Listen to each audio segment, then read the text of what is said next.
Gracias, presidente. Quisiera que antes de que me contara los 2 minutos de la intervención me permitiera hacer la siguiente precisión, porque pues no puedo iniciar esto sin referirme a este asunto. Yo lamento mucho el incidente que se produjo en la fallida votación. Presidente, quiero que entienda que tener el micrófono apagado nos impide pedir la palabra a tiempo, pedir las mociones de orden y en este caso pues pedir la ilustración de los ponentes. Yo lamento el incidente, no es lo correcto interrumpir una votación, pero pedimos entonces mucha agilidad para poder pedir la palabra, presidente. Y se lo digo, presidente, porque la verdad es que usted ha presidido en el tiempo que lleva presidiendo el Senado de la República con altura, con apertura y con garantías, presidente.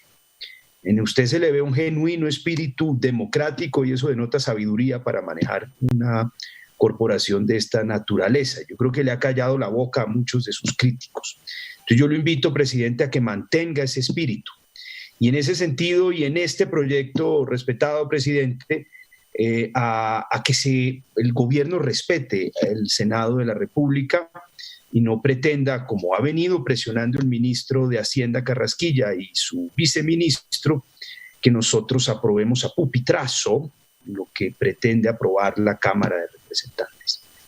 Entonces, ese era básicamente mi mensaje inicial. Ahora sí quisiera referirme, presidente, con su venia, quisiera referirme ya concretamente al proyecto, presidente. Bueno, miren, yo creo que hay un primer punto, y esta ley es en sí un desarrollo de una reforma constitucional que ya se aprobó.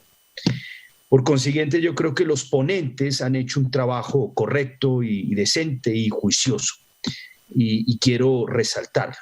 Ahora bien, me preocupa y reitero las presiones del ministro Carrasquilla para presionar una votación, el pupitrazo de este proyecto, de acuerdo con las modificaciones que se han hecho en Cámara, más aún cuando se han introducido artículos nuevos, lo cual sería pues un irrespeto muy profundo al Senado de la República. Y yo entiendo pues el afán del ministro Carrasquilla y de su viceministro de la política en el Ministerio de Hacienda y de las presiones y la utilización de los recursos públicos para obtener un resultado de esta naturaleza en el Senado, es decir, de la mermelada. Yo no tengo nada en contra de la asignación de recursos regionales y de la participación del Congreso. Lo que sí me preocupa es que se utilicen esos recursos para aprobar a pupitrazo un proyecto de esta naturaleza y de esta envergadura tan importante. Y me quiero referir a un punto que es francamente muy difícil de aceptar, y ya lo han mencionado varios colegas, y es el de quitar.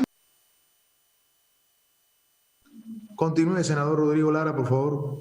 Gracias, presidente. Y es el de quitarle la secretaría, la conformación de la Secretaría Técnica para el 40% de los recursos a los departamentos para entregárselo al Departamento Nacional de Planeación. Todos ustedes recuerdan que el ministro de Hacienda Carrasquilla quiso fusionar básicamente planeación con el Ministerio de Hacienda, rompiendo una tradición en Colombia que básicamente que separa la ordenación del gasto con la estructuración y la viabilidad técnica de varios componentes del presupuesto. ¿Para qué propósito? Centralizar en el gobierno nacional de facto el visto bueno de los proyectos que se van a ejecutar con recursos de los departamentos. Y eso significa que ya entramos en campaña. Esta es una medida política, esta es una medida de campaña y esta es una medida que busca básicamente entregarle al ministro de Hacienda el bolígrafo, el dedazo y el chulito de los proyectos de los departamentos y los gobernadores. Y esto no es para ayudar a la campaña presidencial de algunos amigos del presidente Uribe como Paloma Valera. Senador Rodrigo, que yo lo anoté aquí como senador y no como vocero, entonces por eso le di 3 minutos, pero termine, le doy otro minuto, por favor, senador Rodrigo. Gracias, presidente, ya termino para respetar sus tiempos. Y básicamente es para ayudarle a los candidatos que saque el gobierno nacional y los que ya han empezado a mostrar en la encuestadora cercana al gobierno, que es la encuestadora Guarumo director o secretario de tecnológicas. Es para eso, es para arrodillar a los gobernadores, arrodillar a los alcaldes o para no gastar, porque Carrasquilla no gasta. O para retener esa plata, siempre habrá un problema técnico en esas secretarías que están bajo su control, y soltar solamente los recursos de los gobernadores que acepten alinearse con los candidatos que ya conocemos, y con uno en particular que ya conocemos, que son los cercanos a los afectos del presidente de la República. Esta es una norma para hacer campaña presidencial, y yo creo que sería inaceptable que le quitáramos la autonomía a los departamentos y gobernadores para